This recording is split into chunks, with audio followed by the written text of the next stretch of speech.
રાજકોટના જંગલેશ્વરમાં તંત્ર દ્વારા મેગા ડિમોલેશન હાથ ધરવામાં આવ્યું છે। ગંગેશ્વર મહાદેવ મંદિર પર ચાલુ છે બુલડોઝર। તંત્ર દ્વારા 80 વર્ષ જૂના મંદિરને તોડી પાડવામાં આવ્યું છે અને 12 જેટલા ધાર્મિક દબાણ પણ દૂર કરવામાં આવ્યા છે। વિધિ મુજબ શિવલિંગની ચાલન વિધિ કરવામાં આવી છે। તો રાજકોટના જંગલેશ્વર વિસ્તારમાં ડિમોલેશનની કામગીરી હાથ ધરવામાં આવી છે। ગેરકાયદેસર દબાણો દૂર કરવામાં આવી રહ્યા છે। તો ધાર્મિક સ્થળો જે આવેલા છે તેનું પણ દબાણ દૂર કરવામાં આવ્યું છે। રાજકોટ શહેરના જંગલેશ્વર વિસ્તારમાં વહેલી સવારથી ડિમોલેશનની કામગીરી છે તે કરવામાં આવી રહી છે। ત્યારે આપને હું મારી પાછળના જે દ્રશ્યો બતાવી રહ્યો છું, આ દ્રશ્યો છે 80 વર્ષ જૂના ગંગેશ્વર મહાદેવ મંદિરના દ્રશ્યો છે।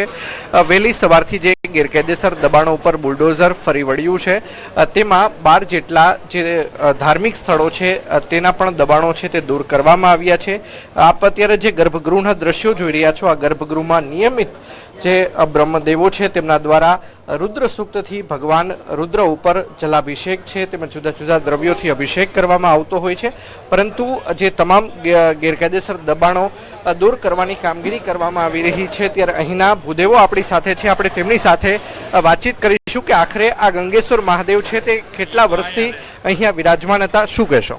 ગંગેશ્વર મહાદેવ અહીંયા આજે અમે વિધિ વિધાન કરવા માટે આવ્યા છીએ અને 80-90 વર્ષ જૂનું મંદિર છે અને અત્યારે અમારા ભક્તિનગર પીઆઈ સાહેબ અને તંત્ર દ્વારા અને આ લતાવાસીઓના સાથ સહકાર દ્વારા આ દાદાનું મંદિર પાછું ભવ્યાથી ભવ્ય બીજી જગ્યાએ બની શકે એના માટે ચાલન વિધિ કરી અને પ્રાણશક્તિ કળશમાં લઈ પ્રસ્થાપિત કરવા માટે અમારા યજમાન પરિવાર ઘનશ્યામભાઈ મહેતા પણ આજે બિરાજમાન છે। એમનો કહેવાનો થયો કે ભગવાનને પાછા પુનઃ પ્રસ્થાપિત કરવા છે, કારણ કે અહીંયાથી શિવલિંગને તો પાછી પ્રસ્થાપિત આપણે કરવી પડે, તો એ જ રીતે પાછું ભવ્ય મંદિર બની શકશે એવું આજે આ મંદિરના આપણે કાયદેસર તો એવું પણ કીધું છે કે કોઈ મંદિર જૂનું થઈ ગયું હોય તો એનો જીર્ણોદ્ધાર કરીએ, તો એવી રીતે પાછું અહીંયાથી એવું માનસી કે દાદાની ઈચ્છા નવા મંદિરમાં બેસવાની હશે, તો એ રીતે વિધિ વિધાનથી આજે પરમાત્માનું આજે સ્થાન સંગ્રહ થઈ શકશે અહીંયા। તો યજમાન પરિવાર પણ આપણી સાથે છે, શું કહેશો દાદાની અંદર લોકો કેટલી આસ્થા ધરાવે છે? ખાસ કરીને મુસ્લિમ કોમ્યુનિટી ધરાવતો વિસ્તાર છે, તેમ છતાં મુસ્લિમો પણ અહીંયા માનતા હતા, હિન્દુઓ પણ માનતા હતા, શું કહેશો? બધા સાથે માનતા હતા। 18 વર્ષનું ધર્મ બધા માટે સરખું। ખાસ કરીને દાદાને અહીંયાથી અન્ય જગ્યાએ સ્થળાંતરિત કરવામાં આવે છે, કયા પ્રકારની લાગણી છે, અંદરથી શું થઈ રહ્યું છે? અંદરથી ખુશીનો માહોલ છે, અંદરથી જવા માટે દાદાને લઈ જાય છે અમારા ઘરે અત્યારે અહીંયાથી પછી પુનઃ નવું નિર્માણ મંદિર બનાવી